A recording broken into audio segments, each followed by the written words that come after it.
Good evening. आप सभी को एक बार फिर से स्वागत है हमारे YouTube channel SN coaching classes में। कहते हैं जो ग्रसनी होती है, ग्रसनी क्या होता है? मुख हुआ का जो पिछला भाग होता है उसे हम क्या कहते हैं? ग्रसनी कहते हैं। तो ये हमारा मुख हो गया, ठीक। ये मुख होगा, मुख हुआ खाली स्थान होती है, तो उसका जो पिछले वाला भाग होगा वह क्या होता है? क्या होगी? ग्रसनी होती है। तो ग्रसनी की जो लंबाई होती है कितनी होती है? 12 से 14 सेंटीमीटर। तो यहाँ पे अगर आप देखेंगे तो यही वाला जो भाग होता है इसी को क्या कहते हैं? ग्रसनी कहते हैं, ठीक है। इसकी जो लंबाई होती है कितनी होगी? 12 से 14 सेंटीमीटर होगी। यह भोजन को और हवा जो वायु होती है दोनों के लिए क्या करेगा?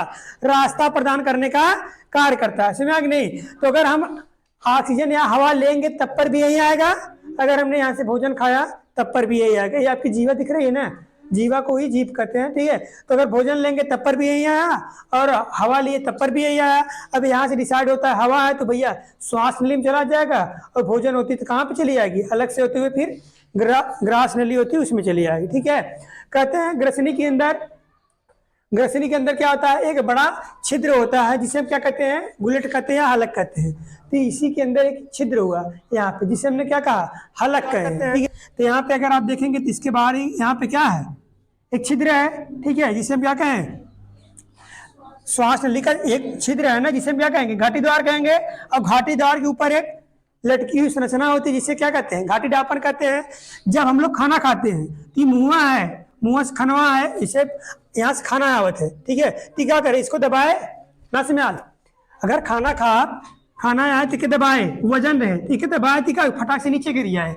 और जब नीचे गिर गई टिका ये बंद, टिका ये बंद, खाना कहाँ चली आए? इसमें, ठीक है, ग्रास नली में चली आए, ठीक। और जब खाना ना खाती या पानी ना पिए तभी कहा रहे? हमेशा खुला रहे तो हवा आवत रहे जात रहे, आवत रहे जात रहे। समझ में? जैसे खाना खाए भैया खटाक से कहा है ऐसे ठेलत किया है ना हो। अब पानी पर आवत हो बत खेते से नारी पकड़ के जाते है ना, तीन नारिया पकड़ के जाए ऊपर से चला जाए नहीं ना। अब नारी पकड़ के आए तो नारिया में जहाँ जहाँ गड्ढा उड्डा रहा तो कुल भरत की जाता है। तो यहाँ पे यार फटाक से गिरी है गड्ढा सहित ये पटिए, पटक के बाद सीधा कहाँ चला? सीधा आगे चला। तो ओइसोफेगस जो होता है इस यह आप देखेंगे तो 25 सेंटीमीटर लंबी होती है। कितनी? 25 सेंटीमीटर यहाँ से लेकर, ठीक है, ग्रसनी से लेकर यहाँ से लेकर एक संरचना यहाँ पे आएगी आपका अमाशय वाला, ठीक है। ये अमाशय यहाँ पे आता है, ठीक। तो ये संरचना आपकी अमाशय कहलाती है। तो ये जो पूरी संरचना दिख रही है यहाँ से लेकर, ठीक है, ये लंबाई जो दिख रही है ये होती है 25 सेंटीमीटर। तो 25 सेंटीमीटर लंबी वह 20 से 30 मिलीमीटर की बात हो रही है। इसकी जो मोटाई होती है वो कितनी होगी? 20 से 30 मिलीमीटर मोटी क्या होती है? नलिका होती है जो क्या करता है? ग्रसनी को अमाशय से जोड़ने का कार्य करता है। तो यहाँ पे हमारा क्या हो गया? ग्रसनी, यह क्या हो गया? अमाशय। इन दोनों को जोड़ने का कार्य कौन कर रहा है? यही कर रहा है ना, ग्रास नली कर रहा है ना। तो जो ग्रास नली होती है यह क्या करती है? ग्रसनी और अमाशय को जोड़ने का कार्य करती है। तो ग्रास नली जो होती है इसमें किसी भी प्रकार का पाचक एंजाइम या पाचन ग्रंथियां नहीं पाई जाती है। यह केवल क्या करता है?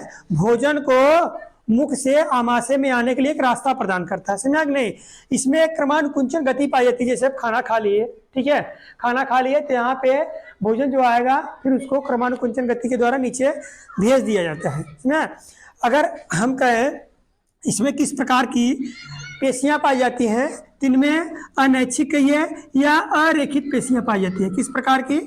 अरेखित या अनैच्छिक पेशियां पाई जाती है जो हमारी इच्छा के विरुद्ध काम करती हैं होती है, जिनमें क्रमानुकुंचन गति के द्वारा क्या होता है? भोजन मुख से कहाँ पे आता रहता है? अमाशय में आता रहता है। समझा कि नहीं? तो इसमें कह रहे हैं किसी भी प्रकार की पाचन ग्रंथियां नहीं पाई जाती है।